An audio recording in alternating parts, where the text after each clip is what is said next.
All right, guys, how's it going? Joe McCall here. Excuse me. The Real Estate Investing Mastery Podcast. I'm glad you guys are here. We are coming at you live right now on the YouTubes and the Facebooks, even Periscope. Is anybody still on Periscope? We'll see here. But I'm glad you guys are here. We got a special guest today. His name is Brent Daniels, and you've heard of him, I'm sure, because he's everywhere. We just hung out recently at a mastermind. Brent is so passionate. He's so genuine. He's authentic. What you see is what you get. He's the real deal. I like Brent Daniels a lot. And so I asked him to be on the podcast today. And we're going to talk about something really cool. I'm going to ask Brent, like, if you were to start all over from scratch, knowing what you know now, what would you do? Right? If you took away everything that you had and I'm going to let him have a phone and you'll see why I'm going to let him have a phone. What would you do? So I think it's going to be a great episode. You guys are going to be in for a treat. I want to let you know as well, this podcast is brought to you by my brand new calculator. I have this amazing little calculator I just released recently. I've been letting my students play with it and test it. And it helps you come up with some really awesome offers that you can send to sellers. And it doesn't just calculate an offer for you. It actually gives you a bunch of really cool cover letters, contracts, charts that go with the offer just to say what it is that you do and how comparing yourself to most other investors or comparing yourself to realtors, like why you can close deals. It's amazing. It's awesome. And it's absolutely free. It's called my Automated Offer Pro Lite calculator, and you can get it at partnerwithjoe.net. When you join there, you're going to get an opt-in. You can opt in to get the calculator, and then it's going to take you to a little 15-minute training video I did. It'll email you the calculator. But this little training video that I did was going to show you how you can do your first deal without using any of your own money or credit, without any kind of experience. And I got this program that I've just launched called Partner with Joe, where it's just $7. And I'm going to teach you over a 30-day period, one of the fastest and easiest ways to get your first check. So go check it out right now at Partner with Joe. All right. Should we bring Brent Daniels in? I think we should. He's full of energy. He's ready to go. The TTP is flashing in the background. How you doing, Brent?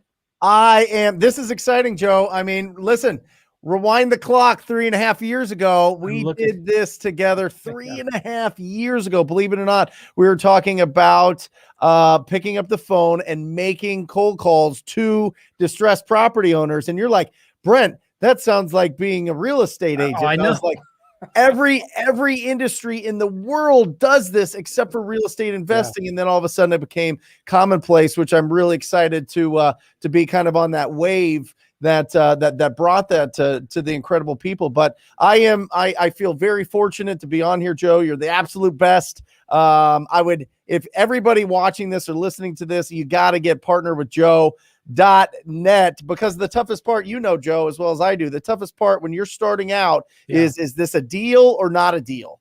Mm-hmm. And that's the toughest part. You don't really know. You need to have the tools that you're providing to be able to really calculate, to know, is this something that is worth my efforts? Is this situation that this property owner is going through and the pricing and the terms and the condition of this property going to align with the ability to make something happen here with this? So I love that, Joe. I love that you have that calculator. I'm jealous that you have that calculator. Well, there's a bunch more to it too. So it's just a cash offer that they get for free. But then I have one that calculates lease options and owner financing offers as well. Incredible. But, I'm looking here. I interviewed you back in August of 2017. Can you believe that? And I wasn't even doing video back then. Right. And it was just on Skype probably. And who's this crazy? Because I remember very clearly, Brent, I had some students that were talking to me about you. And they're like, man, have you ever heard of cold calling? And I said, yeah, realtors do it all the time, right? And I had my license. I've seen realtors do it successfully.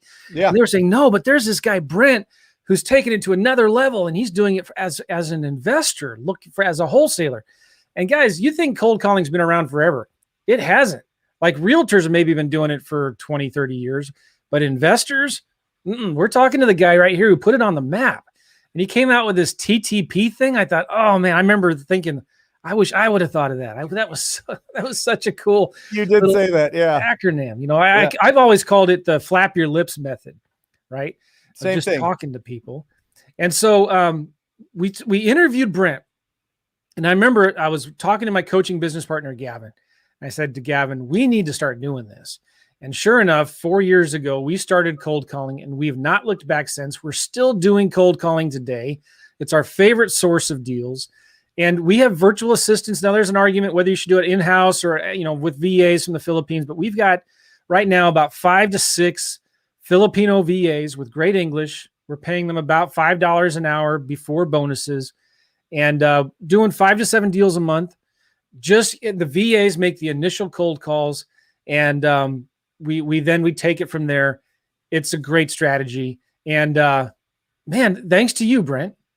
Well, listen, it's really interesting. The TTP is just the philosophy of being proactive, right? Just going after these deals. For so long, we were waiting for people to call us, waiting for referrals to come in from family and friends and people that we know, waiting for, our signs to give us calls, and our mail to give us calls, and our internet leads to give us calls. And that's great. And it all works. It just gets more expensive, and as you're getting into this business, you don't have a huge amount that you can invest into it. So what do? You either have to pick up the phone and call somebody, or you go to the doors and you door knock. And I mean, that's how you start generating the pipeline of leads that gives you the opportunities to be able to do something. So, I think it was inevitable that people would go there, but I was just kind of the mouthpiece of it. And I feel very fortunate to be able to be that mouthpiece. But your people are putting in the time and the efforts. You're following up with those leads. You're converting those to signed contracts. You're turning that into income. I mean, all of those processes happen because you have the leads in your pipeline. So I love it. I love that you're doing it. Here's the thing. If you're not on the phone, you're not making money. That's it. It's as simple as that. And it's not complicated. It's not rocket science. Let's do this, Brent. Let's go back. I want to ask you a question. Like, if you were to start off from scratch, everything was taken away from you, and you were put into a new city that you've never been before, what would you do? But first, before I ask that, can you tell us a little bit about your background? What were you doing before you started getting into real estate? So I found the Rich Dad Poor Dad book in college, right? My sophomore year of college, my mushy brain put that in there, and I was like, oh my gosh, this is incredible. I've never heard anything like this. It was always I had a fire in my belly to kind of be an entrepreneur. But I didn't know what that meant. I didn't know where that went. So I got a real estate license and just started traditional sales. And that's where a lot of this training came from, Joe, was just being a traditional agent. And listen, when you're starting out, you're taught to go talk to your friends and family and to make cold calls. You got to cold call on listings that didn't sell and for sale by owners. So I did that for years and years and years until I discovered that you can just find an ugly house, try to find its phone number. And this is back in the day where there wasn't skip tracing. Now skip tracing has just exploded, and your whole ability to really get a hold of these property owners is a lot easier and a lot more streamlined. But you would try to find it online at like White Pages or Intellius or some of these other ones. Now, what year was this?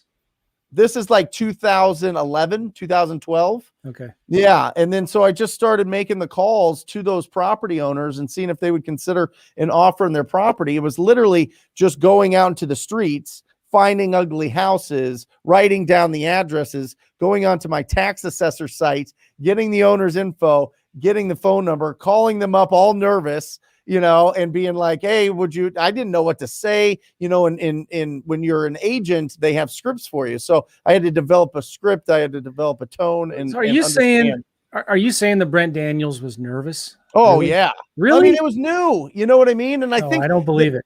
Joe, listen, the nerves, that's the best part, man. The best part is trying something new, that you have those nerves and you have that, like, your guts get all watery and you're kind of like feeling weird and awkward and kind of like, oh my gosh, I'm not really confident here.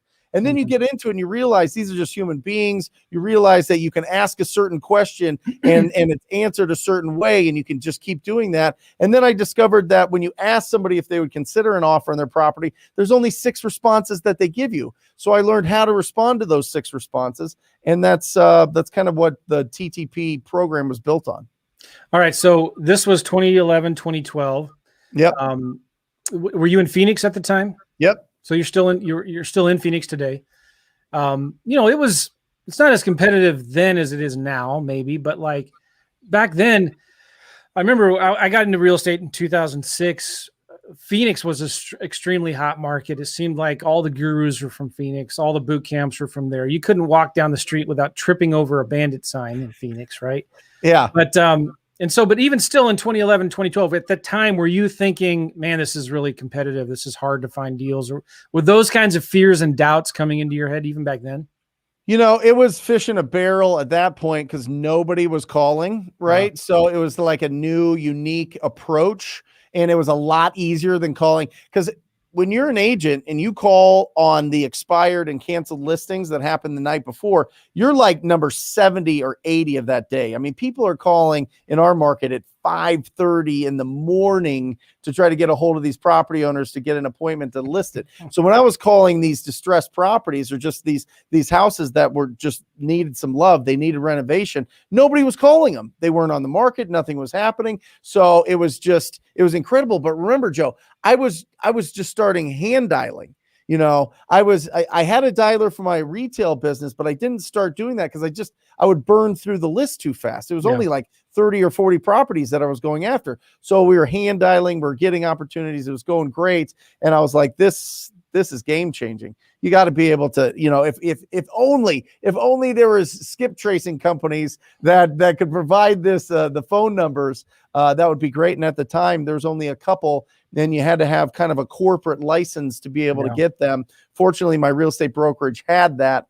And I was able to kind of have a unique advantage, but it's still, Joe, as well as I do, people have been telling us since 2010, 11, 12, the market's going to crash. It's all going to be over. This is a bubble. It's been too good for too long. All these things, I've been hearing it since 11 and 12, and have had a fantastic business, every year. So, I think that it's one of those things that, people are always trying to peer around the corner and see and try to be, some sort of, genius at predicting the market. But I think that there's unbelievable opportunities in good markets and in bad markets. We've been in a good one for a while, and when it turns, then it turns. You still have to talk to people.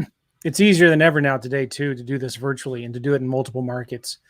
So let's talk about your first deal that you did. Yeah. You cold calling, right? You talked to a seller, and you were doing driving for dollars, basically looking for vacant houses, writing down their phone number on a piece of paper, coming back to the county website to find who the owner is, and going to whitepages.com or whatever. Yeah.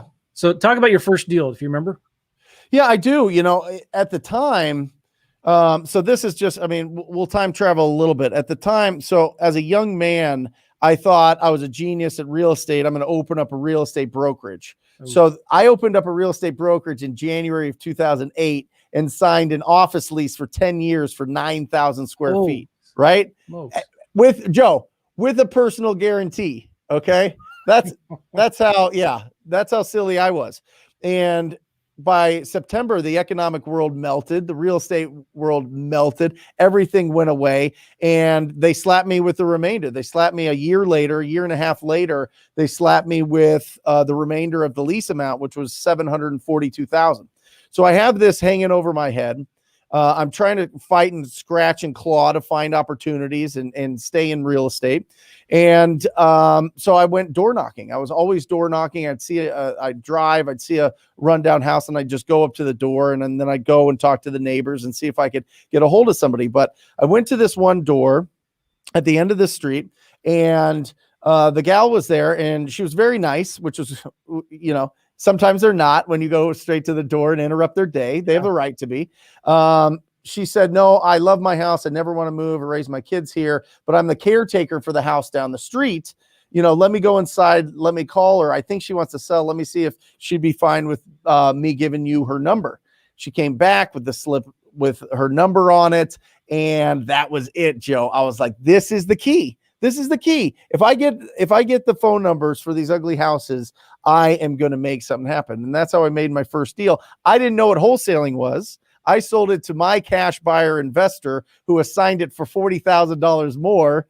I didn't realize that until the closing statement or the settlement statement. And then I kind of, after 3 deals, $92,000 that I made for my investor in assignment fees, I learned what wholesaling was, and I haven't looked back from there. So you kind of learned wholesaling not from buying a course or a program, but just by actually hitting the streets and doing it, right? I didn't know what it was. I mean, it's really interesting. I think that you and I and some of our incredible friends, Pace and Jamil, we just do a really good job of kind of being louder these days. I feel like it's easier to have a way to be louder and let people know what's going on. But at that time, I mean, Facebook was kind of in its infancy. YouTube wasn't that big. There wasn't a lot of ways to really get educated on what wholesaling was unless you went to a conference or you had somebody that had an inside track into it. So it was kind of like this mystery. Yeah. And so I just didn't know. So I kind of fell into it. Yeah. And then I found Tom Kroll and in 2015, and that kind of changed everything. But yeah, it's a different world right now, Joe. So when you started working with Tom, was that first as a student, just getting into the course and diving into it? So you'd already been wholesaling 1 or 2 years at that point. Yeah, I had a healthy business, Joe. I joined because I wanted to be close to Tom Kroll. Yeah. That's literally the only reason. He did. But at the time, Joe, believe it or not, he was doing the sales calls. Yeah, I remember. Tom was doing the sales calls. So I hear this guy on the podcast, and then I sign up for a call, and it's Tom talking to me about his program. And I'm like, this is it. I'm definitely getting in there. I'm going to get as close to this guy as possible and make something happen. I didn't know what, but I was like, I bet if I start talking about doing deals from cold calling, I'll get a shot at getting on his show. And I thought it would just be a podcast, and it turned into me hosting it twice a week, which is incredible. Tom Kroll's a good friend. I've had him on 3 or 4 times. I need to get He's the best again. He's the best. Yeah. Yeah. Okay, guys, I'm going to ask more questions. I'm going to ask more questions to Brent here. As we start going through, if you have questions, please type them right now into the chat. We've got people on here like Dusty. It's good to see you guys. Facebook user, I don't know who you are, but thank you for saying good stuff. We got Rudy from Massachusetts. Scott is here saying Brent is in the house. Jai is here. How you doing, guys? Glad you guys are here. So you're going to have some questions. Please type them in for me or Brent as we go along here. Brent, one of the things you said the other day on one of your, and by the way, guys, go check out Brent Daniels' YouTube channel. My goodness, the stuff that he puts out there, it's so good.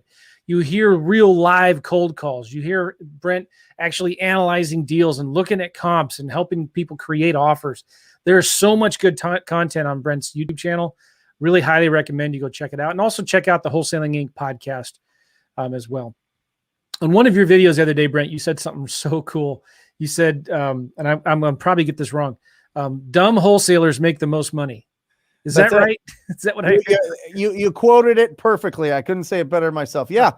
The people that aren't obsessed with perfectionism, paralysis by analysis, win. You know what I mean? Like, procrastination is the third P, but really, if you're trying to get everything lined up and be perfect, there's going to be somebody that's just taking action that's going to win. And that's what I mean by being dumb. What I mean by being dumb is just go out there and have a conversation. You don't have to know everything. You don't have to be like a gunslinger out there, know the response to every objection and know how to handle every situation. You just need to put yourself in a position to have a quality conversation with a distressed property owner. And the more you do that, the more opportunities that you're going to find.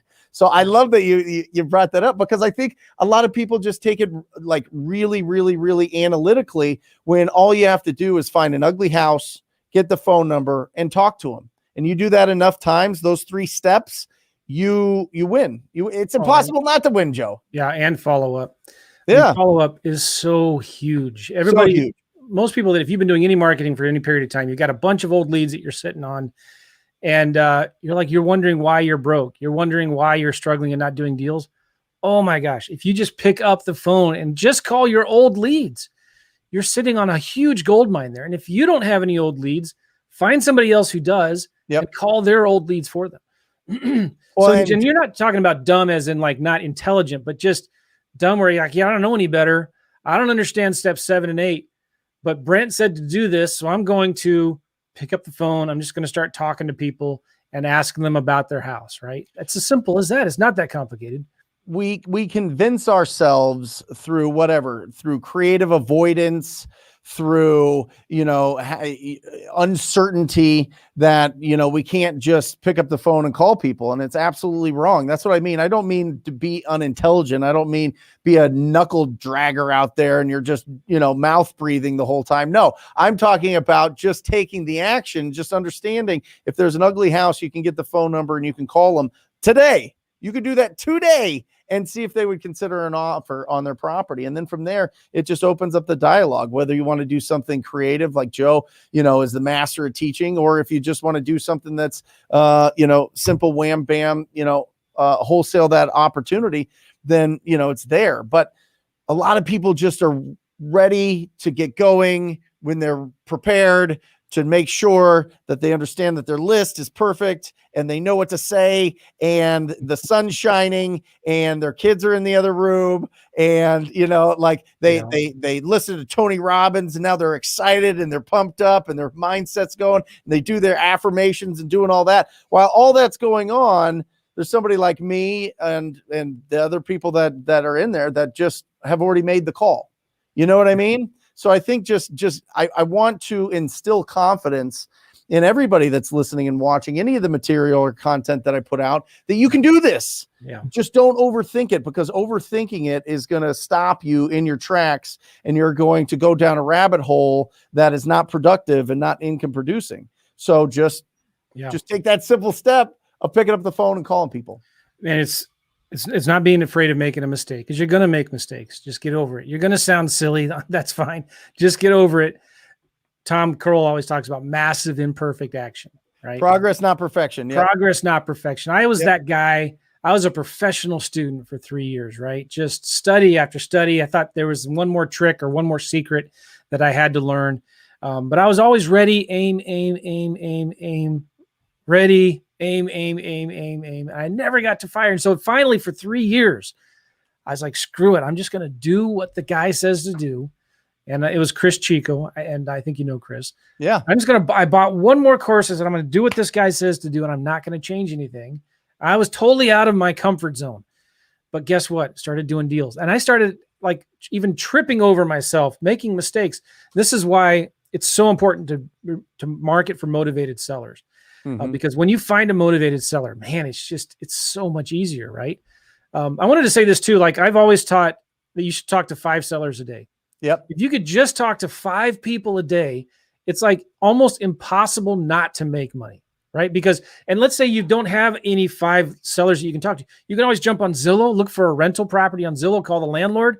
You can look up older properties on Redfin that have been on the market over 30 days that need work. Call the realtor up and just ask the realtor questions about the property and make the offer anyway. Don't you think if people could just learn to talk to 5 people a day, that would change their lives forever? Forever.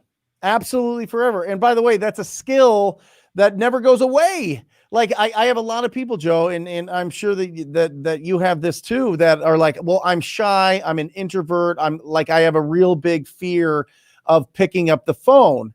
And it's just like, wait a second. What is the goal here? What do you want to accomplish? What are you trying to do? Are you going there thinking that you are going there to just get money and make and get this deal? Or are you going to go out there with the servant's heart and say, listen, there is 6 to 10% of the real estate market at all times that are having some sort of distress, whether it be emotional, whether it be condition of the property, whether it just be what's going on in their life or somebody passed away or financially, whatever it is, they have some stress and they need people to help solve that problem, and they're not going to solve it themselves. So if you go out there and you say, okay, I'm going to find these people and I'm going to do my best to communicate with them, all of a sudden it takes all the shine off of you and your fears and you sitting in your little force field hoping that nothing can get to you. And then all of a sudden you're going out and you're putting value into your community and that changes the perspective, that changes where you're putting it. You're not thinking about the cause. You're thinking about the effect.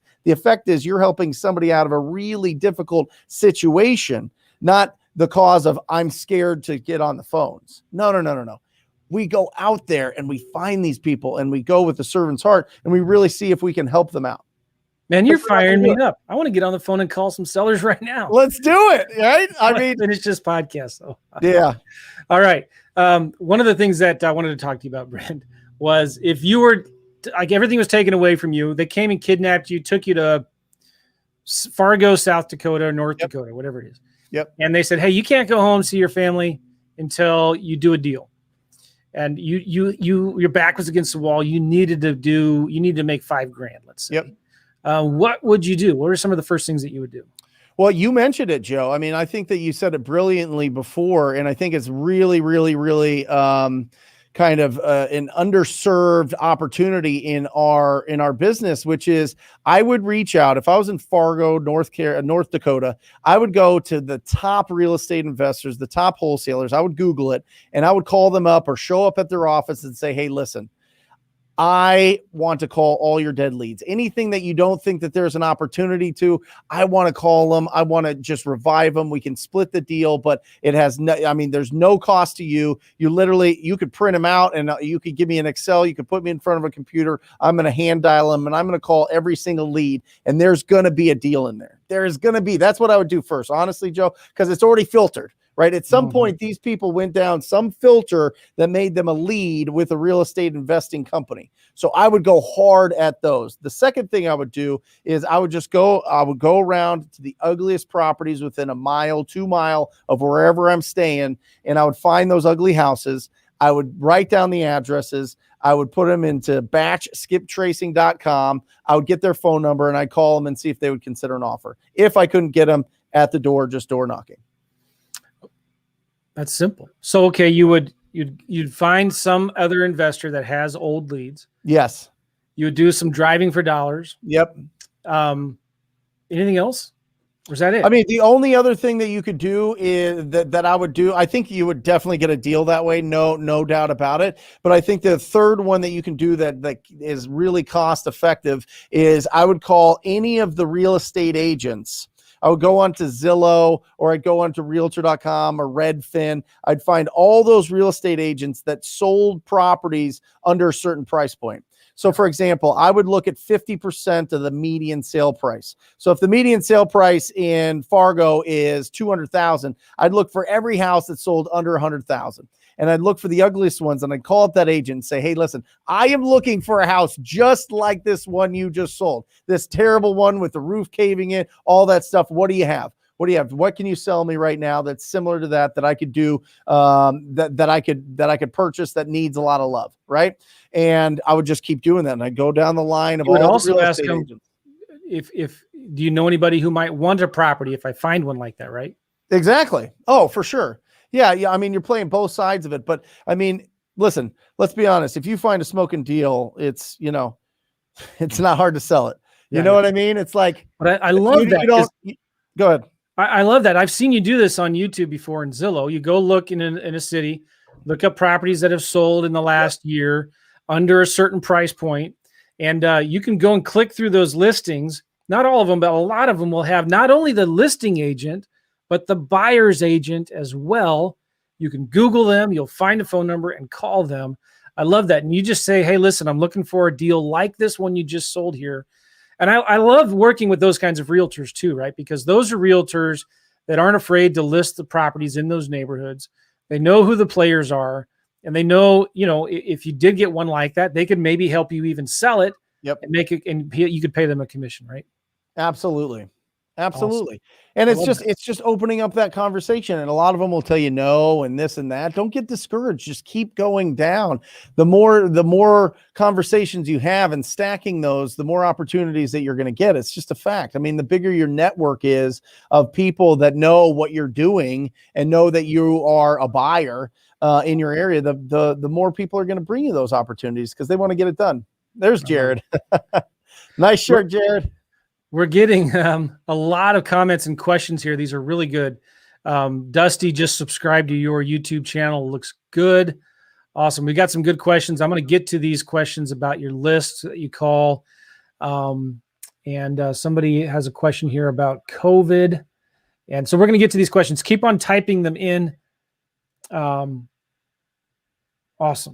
Okay. So we're going to get to that in a minute. You're now calling these old leads, Brent. Yeah. You're not going to go out and subscribe to Mojo Sells or some big triple dialer, are you? Or are you just going to pick up your phone and use your phone, what are you going to do? I mean, if I had the budget, I 100% would get it if you can get enough phone numbers, because it just goes fast. I mean, if you've only got 40, 50, 100 phone numbers, you can call through that. But once you get into 300, 500 phone numbers, you need to have the software. You need to have the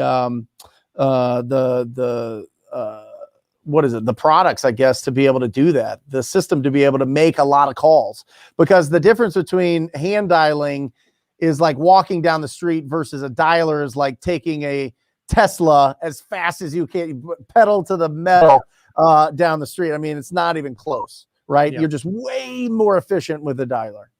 Yeah. Yep. All right. So what are you going to say to these people? You got an old list of 500 leads. What are you going to say? How does the conversation go? I would revive it again. I would say, hey, Joe, my name is Brent. We actually talked, you actually talked to our company a few months ago about your property on 1212 Banana Street. I was just calling to see if you were still considering an offer on that property. And then they go, yes, no, maybe. How much will you give me? Who are you? How'd you get my number? One of those responses, right? And then you just respond off of that. So you just make sure that, that you're keeping the conversation going and you're actively listening and you're saying, sure. Oh, okay. I got it. And it says in the notes here, Joe, that, you were looking to sell this thing in March. We're now in April. What's going on? How can we help you sell this property? All right. The guy says, yeah, I might sell it, but I'm not going to give it away. What do you got? Yeah, no, absolutely. No, I don't want you to give it away. What number were you thinking? I mean, if the way that we purchase things, Joe, is we buy them completely cash. There's no real estate commissions. We pay all of the closing costs. So you're not paying all those little fees at the end, not knowing how much you're going to get. What you get from us is what you net on this minus anything that you owe on the property. So for an offer like that, how much would you be looking for? What do you want to net? I don't know. Have you seen the house yet? Have you driven by it? I've seen it on Google Maps. We're real familiar with the property. The first time we talked, you had said that it hadn't been updated. The kitchen and bathrooms haven't been updated. It would just need a refreshing, right? Yeah. Well, I just honestly, I don't know. I don't know what I'd sell it for. Just make an offer and I'll take a look at it. And at this point, Joe, what I would do, just to pause real quick, I would look on Zillow, and if it was over 250,000, I would throw out 65%. If it was under 250, I would throw out 50%, and I do it like this. Well, Joe, I'm just looking at it here, and it looks like your neighbors, similar condition to yours, are selling for about 120,000. Is that what you were thinking? Oh, no, I'd never sell it that low. Okay, what were you thinking? Oh, I don't know. What's the Zillow's estimate on that again? I probably want something around there. Okay, got it. So you're looking for retail for this property. Well, yeah. I mean, the guy's house down the street, another guy who's, my house is nicer than his. We could go on and on this, but yeah. And then I would ask, well, if you sold this house, where would you go to next? Mm-hmm. And he would say, well, I don't know. And I'd be like, okay, this is somebody that wants too high of a price. The motivation really isn't there. The timeline is kind of open-ended, and the condition is it's a dated property. So every time we talk, Joe, we're trying to find the condition of the property, their timeline to sell, their motivation, and their price. Yeah. So everything that I would do in that conversation, I'd try to bring it back to finding out those four things. Now, if those four things aren't in alignment with them wanting to trade equity for speed and convenience, then I would just say, well, can I refer you to a really great real estate agent that could get you the most for this property? We look for properties that we can add and invest a lot of money into it. It's obviously a risk, so we have to get them at a certain price. So it doesn't seem to fit with you, Joe. I'd love to refer you to a phenomenal real estate agent that can help you get the most for it. That's good. All right. So now let's say there is some motivation. Yes. There is some equity. The house needs some work. It's a little outdated. Are you scheduling an appointment to go see the house, or are you going to still try to make him an offer over the phone? Listen, it depends on if you can get to the property or not. And I highly suggest in this market, the more that you can get in front of them, the faster. If you can get in front of them fast, great. If not, if somebody else is going to give them an offer quickly, then just send your offer over, some electronic signature. But I would try to get out to that property right away, and I'd get an advanced agreement before I go out there that just says, Joe, well, listen, We talked about the price. You're good at 125,000. We can close this in 30 days. It's all going to go through the title company. When I show up, I'm going to come over today at 2. We'll get the agreement out of the way. But when I show up, and you feel good and confident about this offer, is there anything stopping you from signing it when I come over? Yeah. Right. And then you're like, no, yes, I need to pray about it. My wife needs to, talk to her mom about it. Or who knows? There's a lot of different things, but at least I know the objections before I go on that appointment. Well, the cool thing too, if you do have the motivation, Joe, then I'm pushing to get those 4 pillars: condition, timeline, motivation, price. And if I've got that, I'm telling you, 90, we'll say 90% of the time, you should be getting that contract signed. Yeah. And the cool thing about getting old leads from another investor who's maybe has more experience, if you're new, that other investor can maybe coach you and help you through this. They can give you the contracts and the paperwork, and they can maybe even go on that appointment with you if it looks like a good potential lead, right? 100%. Yeah. And you can talk to that seller with the confidence, knowing that this guy who you've been getting these old leads from has already been closing deals. He has the money, he can close on this, or at least he has the title company or the hard money lender or whoever. So you can have a little more confidence that you've got somebody behind you that can help you close the deal, right? Yep. All right. So let's talk about real quick, Brent. How do you make the offer? You're in a new market. You've never been there before. How do you comp the property? How do you figure repairs? How do you protect yourself in case you make a bad offer or whatever? Yeah, I would just, I wouldn't overthink it. I would literally just use those if it's me, I know how to break down and kind of estimate the cost based on the square footage and based on the retail price. But let's just say that I didn't know anything, like my mind was erased, and somebody just said, hey, if you lock this thing up at 50% of the Zillow price, you're going to be in good shape, or 65% of the Zillow price, you're going to be in pretty good shape. So I would just do that. And I'd let my buyers tell me that I was off. You know what I mean? If it's totally destroyed, so if the roof was done, if the air conditioning was destroyed, if the pool equipment was destroyed, if there was big major items, I would subtract $5,000 each time off of that offer price, and I'd come up with that baseline, the low offer. I mean, the max allowable offer, and then I would go there. But I wouldn't overthink it too much. And I would reach out to people in that market and say, hey, you're buying properties. I'm locking this thing up today. Do you think that this is a good price? Would you pay this for it? And I'd try to get some feedback from buyers before I went out there, and just try to pre-sell it almost in a brand new market. Yeah, that's fantastic, because sometimes it doesn't matter what we think the ARV is or what we think the repairs are. What matters is what our buyers are going to pay for it. And sometimes you just got to make the best offer you can get, right? Get it at the lowest price that you can, put it out there and see if you got any interest or not.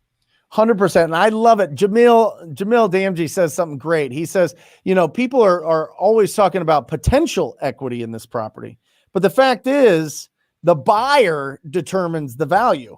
If I think, Joe, your property is worth 110, I'm a ready, willing, and able buyer. That's what it's worth. Now, if another investor thinks that the potential is worth, it's worth 250, and they want to pay me 130 for it, and I'm getting it for 110, that's the buyer's choice. It's the buyer's choice. I don't care if it's toothpaste or a bicycle or a car or a piece of property. If a seller asks too much, the buyer determines the value. The buyer, not an appraisal, not the government, not a real estate agent, not a seller. The buyer. The money comes from the buyer. Who pays all the commissions? The buyer. Who does everything? The buyer brings in the money. The buyer determines everything. So if you're going out there and you're like, I don't want to lowball anybody, well, what do you think the value is? If you think the value is 40,000, that's the value. So, I think that's something for people that have that, kind of little issue of, well, I just don't want to steal equity, or I don't want to lowball people, or all these, hallucinations that go on in our mind when we're thinking about giving an offer to somebody. Well, yeah, and that's crazy. But it also helps too. Like, if you make a lot of people, I think, are afraid of making a stupid offer, or afraid of making a real bad offer. But explain this a little bit, because you can renegotiate, right? You can back out of the deal if you have to. Talk about how you approach that. Yeah, here's the thing. Typically in a contract, you have an inspection period. And that's your time to investigate the property to make sure that you can complete the transaction. Now, if you are assigning this, if you're wholesaling this property, that's your time to get it in front of your cash buyers and or buy it yourself and make sure that you're buying it yourself. I always think, Joe, I think it's silly to go out there and not have the confidence of actually being able to close on a deal. You know what I mean? I think if anybody's starting out in wholesale, they need to have a conversation with somebody that has the money or the finances and the ability to close on these opportunities, because it gives you so much confidence. You're like, I can close on this, no problem. I've got it, right? You can partner up with somebody and say, hey, listen, I'm super proactive. I'm going out there all the time finding discounted properties. When I do, will you partner with me to buy these, right? So you have that confidence there, one. And then during that time in your inspection period, if you're putting it out there to your cash buyers and everybody's telling you you're way too high, then you can renegotiate with the seller, because if they're telling you it's way too high, even if you took it down yourself, it's probably too high. So you've got about a 10 to 14 to 30 day window, depending on how big your inspection period is, to be able to make sure that this is actually a deal. It's great. I mean, you kind of get like a safety net to make sure that you're not, screwing things up. Now, what I will say, Joe, is as soon as you realize that you lock something up too low, you need to have a conversation with the seller. All right. Do not drag it on and drag it on and drag it on. And they're packing up their house.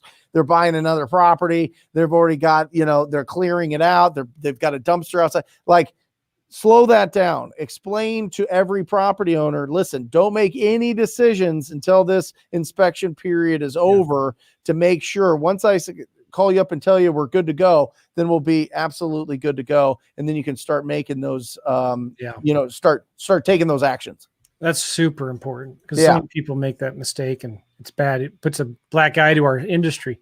I want to say too, what's really important, I think, is to have a good hard money lender on your team, a local hard money lender, because number one, if that hard money lender will lend on the deal, it's probably a good deal. If he won't lend on that deal, it's probably not a good deal, right?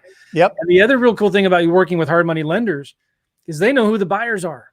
Yep. So you can say, hey, listen, Mr. Hard Money Lender, if you can bring me a buyer, I'll pay you an extra $3,000 out of this deal. If you can bring me a buyer, what's that guy going to do? He's going to call everybody he knows who's looking for deals. And, he's going to get through to people that you can't. And the other thing is, if that hard money lender says, yeah, that's a good deal, when you're out there marketing it to your buyers, you can tell them, I already have the money in place to close on this deal.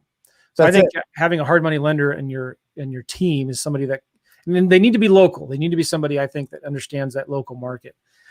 And I think what people need to understand, and this is just coming from my perspective, I was frightened to death of hard money lenders. I thought that these guys were like the mafia, right? Like, I thought that they would like come and, if you didn't make your payments or something, they're breaking your kneecaps or something crazy. Like, listen, these are just dudes that raised a fund of money that they have to use, right? They love you. They want to have these conversations with you. They want to look at your deals. They need to be funding these things all the time. So don't make the mistake that I did and be intimidated by these guys that have whatever millions of dollars that people have put into a fund with them. Don't. They need you. They love you. They'll take you to dinners. They'll put you on stages. They'll do all sorts of incredible things. They'll introduce you to all their buyers. They'll do all of these things because they understand that the person out there hustling, finding the opportunity, is really the core of this business. It's the foundation of real estate investing, and they want to make friends with you. So just go there with the confidence of a mutually beneficial relationship. They want you there. They want you calling them and reaching out to them. A good question from Dan related to that here is, how do you find the hard money lenders? Google. I mean, right? Yeah. I mean, honestly, a couple different things. One, I would check out if in your market there's meetup groups or RIAs or anything, where investors get together, or even Facebook group pages, any of those things. You can ask who the best hard money lender is, and people will respond, and then just start a relationship with them, and then test out a couple different ones, see who you like the best, and work with them. But it's really not that difficult. I would probably either Google or just, I would probably go to a Facebook group, Joe, and just any investor group in that market and ask who is the best hard money lender, and then just see what response you get. Yeah. And again, you want somebody local. I think it's really 100%. Yeah. Yep. Jai says speed and convenience. I love that. Yep. The key to success from Dan is to basically try, and try again. Awesome. This is Dan. Really great information. Thank you, guys. Dimitri is wholesaling in Florida out of Belgium. Yeah, Dimitri. Closed 3 deals this week. Can I do it? Yeah, ring the bell. Way to go, Dimitri. That is incredible. From Belgium. I love it. Okay. We already put Jared up there. I got a question here from Dan. If Brent went back into real estate as a baby, I guess new beginner. That's good. Yeah. Would you get your license? Yeah, I would. Okay. Yeah, I would, too. and not for the sense of like going. I don't think that it really educates you, but I think that there's a growing trend among the states to require it for wholesaling. You know what I mean? So I want to be ahead of that. I don't know if it'll go nationwide, but whatever, I'd want to get ahead of that. And also I think it gives you more credibility when you're reaching out to real estate agents to say, hey, this is Brent with Stunning Homes Realty. You know what I mean? And that's a known brand. That's Steve Trang's brokerage here locally that I have my license with, but that opens the door and they're like, oh, okay, what's going on? So I think that it gives you an extra, maybe 10 or 30 seconds of conversation with a real estate agent that they take you seriously, and you get access to the MLS. And when you have access to the MLS, it just allows you to pull all the data, like all specifically locally, all the data that you need to make really good decisions. So you can kind of see everything. So there's definitely some advantages to it. And it just gives you more credibility. I definitely think the benefits far outweigh the costs. I think so. There's some extra disclosures that you have to do. But yeah, you certainly can make just as much money doing wholesaling, whether you have your license or not. Yeah. I don't think it's required unless you're in a state that requires it, but I think it's a smart idea. Just for the future. It opens a lot of doors. Liz is a huge fan of Mr. TTP. Liz, love you. That's awesome. Gordon has a question here. What list has been best when cold calling, and how do you get phone numbers? So the Driving for Dollars list has always been the best, just simply because they have to sell at a discount at some point, right? Well, they don't have to. But as well as I do, if you find a property that's in really rough condition or just dated, the likelihood that the owner has enough capital to be able to invest into that property, to fix it up, to sell it at a retail value is very, very low. So they have to sell to somebody as is cash typically, because a lot of these properties are not financeable from a traditional bank. So somebody has to go in there and get them cleaned up. So Driving for Dollars and phone numbers. Where do you get your phone numbers from? Batchskiptracing.com. Yep. Batchskiptracing.com. You can use TTP. It gets you a discount on that, a discount code there. And let's talk about some of your tools. By the way, Dimitri again posts here. I love this. Closed a $47,000 and $22,600 deal last November. $180 into marketing. Look at this guy. TTP equals early retirement. That's right, baby. That's right. Yeah. So let's talk about tools real quick. Yes. What are some of your favorite tools for driving for dollars?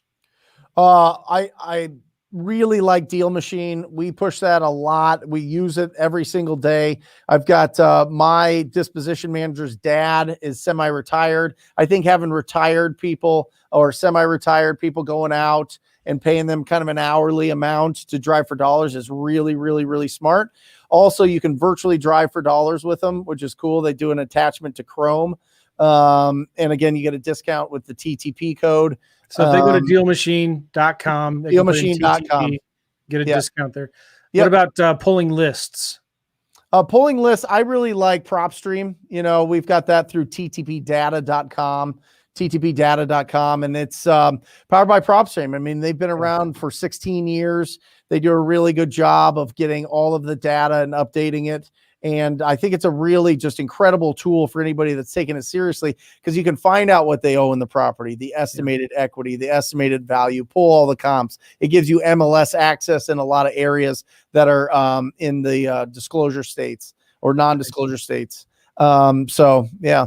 All right. So then skip tracing to get phone numbers from addresses. What do you like to use? Batchskiptracing.com. Yeah. I mean, it's not even close, guys. I'm going to tell you, if anything from this, the best data wins without a doubt, because you can bang your head. You can get really, really, really cheap data, but you are going to go through a lot of heartache because you're going to be calling a lot of wrong numbers. Having the right numbers is critical if you're going to be proactive.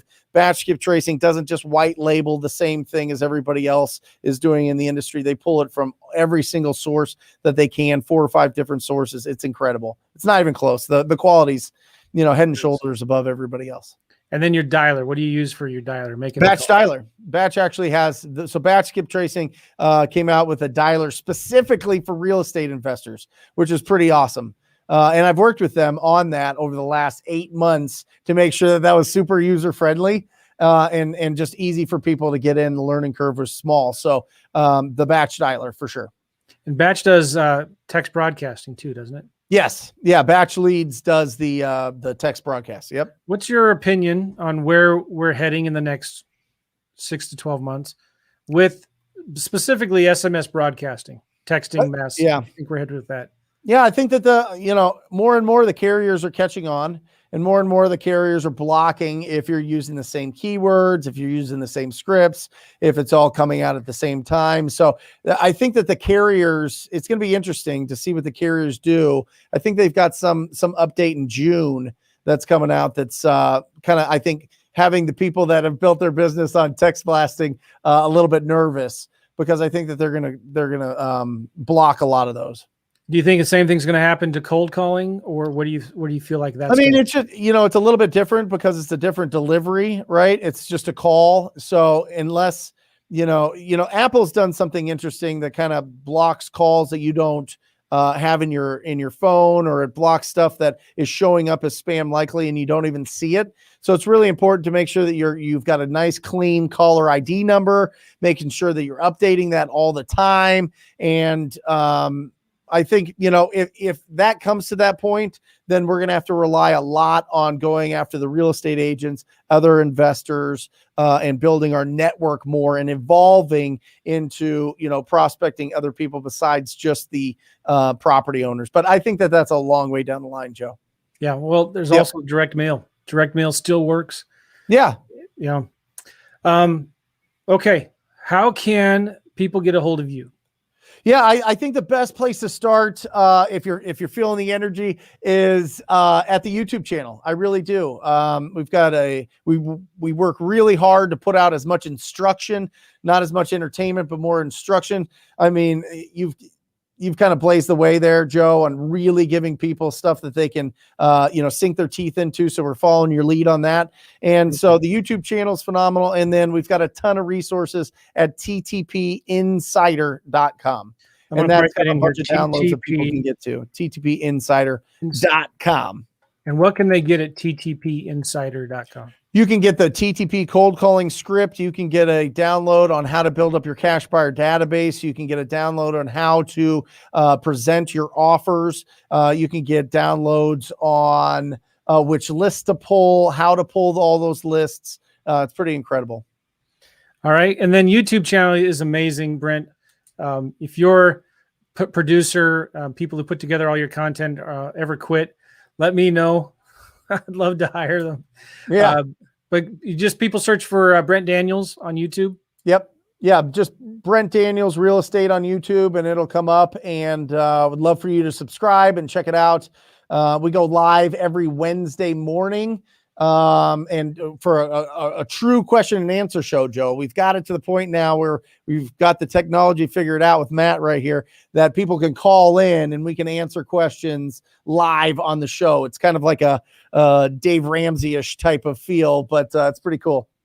Did you know, I don't know if we've announced it yet, me and Pace and Matt Terrio. Have you met Matt?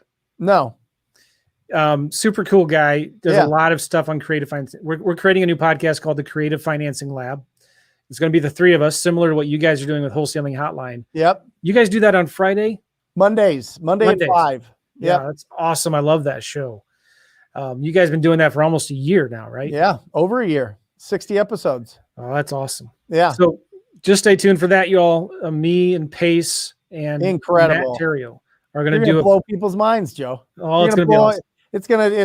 Oh, that's gonna be exciting. That's really exciting. It's going to be called Creative Financing Lab. And we're going to be talking about all things creative real estate. But I appreciate you so much being on the show today, Brent. It means a lot to me. TTP Insider, you get a lot of really cool stuff. I actually was just on your site the other day, I think, looking at what you're doing with your free downloads, and my goodness, they are awesome. Really high value. It's amazing for free. TTPinsider.com, and go check out his YouTube channel as well. Thanks, Brent. Thank you, Joe. It is a true privilege. It really is. You're the best of the best.